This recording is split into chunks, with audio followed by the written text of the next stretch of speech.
حضرت خواجہ نظام الدین اولیاء رحمۃ اللہ علیہ کے پاس ایک مرتبہ بہت بڑے شاعر جن کا نام امیر خسرو رحمۃ اللہ علیہ تھا، وہ آئے اور عرض کرنے لگے کہ حضرت، میں نے نبی کریم صلی اللہ علیہ وسلم کے تعریف کے اندر ایک بہت خوبصورت نعت لکھی ہے، آپ اگر سن لیں تو۔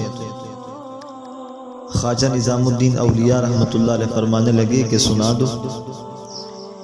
امیر خسرو رحمۃ اللہ علیہ نے جب وہ نعت سنائی تو خواجہ نظام الدین اولیاء رحمۃ اللہ علیہ فرمانے لگے کہ بھی آپ کی نعت بہت خوبصورت ہے، لیکن شیخ سعدی رحمۃ اللہ علیہ نے جو نبی کریم صلی اللہ علیہ وسلم کے بارے میں نعت لکھی ہے اور جو تعریف فرمائی ہے، اس کے اندر جو الفاظ استعمال فرمائے ہیں ویسی نعت آپ کی نہیں ہے۔ کہا کہ حضرت میں اور محنت کر کے آؤں گا، آپ کو اس سے بھی بہترین الفاظ کے اندر تعریف کے اندر نعت سناؤں گا۔ کچھ دنوں کے بعد پھر آئے، کہا کہ حضرت ایک اور نعت نبی کریم صلی اللہ علیہ وسلم کی مدحت کے اندر، شان کے اندر جو ہے وہ بیان کر۔ خواجہ نظام الدین اولیاء رحمۃ اللہ علیہ فرمانے لگے کہ سناؤ، بیان کرو، وہ کون سے الفاظ کے ساتھ آپ نے نبی کریم صلی اللہ علیہ وسلم کی مدح فرمائی۔ امیر خسرو رحمۃ اللہ علیہ نے وہ نعت سنائی، خواجہ نظام الدین اولیاء رحمۃ اللہ علیہ نے پھر یہی بات ارشاد فرمائی، فرمایا کہ امیر خسرو، تمہاری یہ نعت بہت اچھی ہے، لیکن شیخ سعدی رحمۃ اللہ علیہ کی نعت جیسی نہیں ہے۔ کہا کہ حضرت میں ایک بار پھر جو ہے محنت کروں گا اور خوبصورت نعت لکھ کر لاؤں گا۔ تو خواجہ نظام الدین اولیاء رحمۃ اللہ علیہ نے فرمایا کہ ٹھیک ہے، جب لکھ کر لانا تو مجھے سنانا۔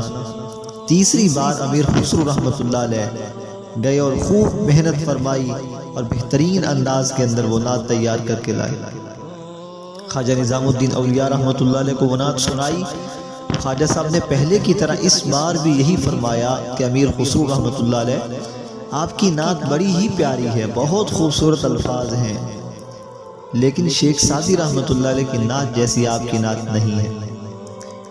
کہا کہ حضرت خدا کے لیے مجھے بتائیں کہ شیخ سعدی رحمۃ اللہ علیہ نے کیسی نعت لکھی ہے، کیا اس نعت کے اندر ایسی چیز ہے جو میری نعت کے اندر نہیں؟ میں نے بہت محنت کی ہے، بڑی کوشش کی ہے، بڑی جد و جہد کر کے میں نعت تیار کر کے آپ کے پاس لایا ہوں، تو مجھے یہ بتائیں کہ شیخ سعدی رحمۃ اللہ علیہ کی نعت کے اندر ایسی کون سے الفاظ ہیں جو میں بیان نہیں کر سکتا۔ تو خواجہ نظام الدین اولیاء رحمۃ اللہ علیہ چونکہ اپنے وقت کے بہت بڑے صوفی بزرگ ہیں، فرمانے لگے کہ تم رات کو، آج رات تہجد کے وقت فلاں مسجد میں آ جانا، تمہیں جواب دے دوں۔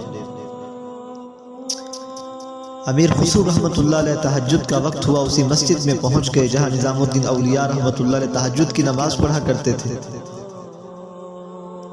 آئے تو حضرت خواجہ نظام الدین اولیاء رحمۃ اللہ علیہ نے فرمایا کہ امیر خسرو میرے سامنے بیٹھ جاؤ۔ سامنے بٹھا کر خواجہ نظام الدین اولیاء رحمۃ اللہ علیہ نے مراقبہ شروع فرمایا۔ تو مراقبے کے اندر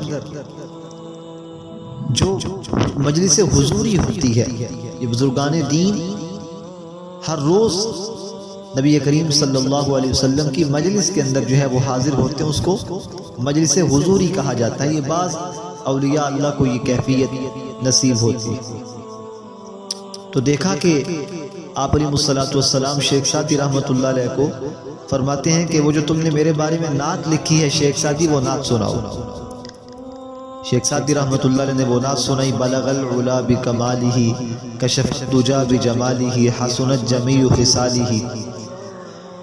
جب یہ نعت مکمل ہوئی تو نبی کریم صلی اللہ علیہ وسلم نے پھر فرمایا کہ شیخ سعدی دوبارہ پھر سناؤ۔ بار بار آپ علیہ السلام وہی نعت ان سے سن رہے ہیں اور شیخ سعدی رحمۃ اللہ علیہ بڑے مزے سے ان کو سنا رہے ہیں۔ تو مراقبہ ختم کیا تو امیر خسرو رحمۃ اللہ علیہ سے فرمانے لگے کہ امیر خسرو، دیکھا تم نے اپنی آنکھوں سے کہ نبی کریم صلی اللہ علیہ وسلم اپنی نعت شیخ سعدی رحمۃ اللہ علیہ سے کتنی بار سن رہے ہیں؟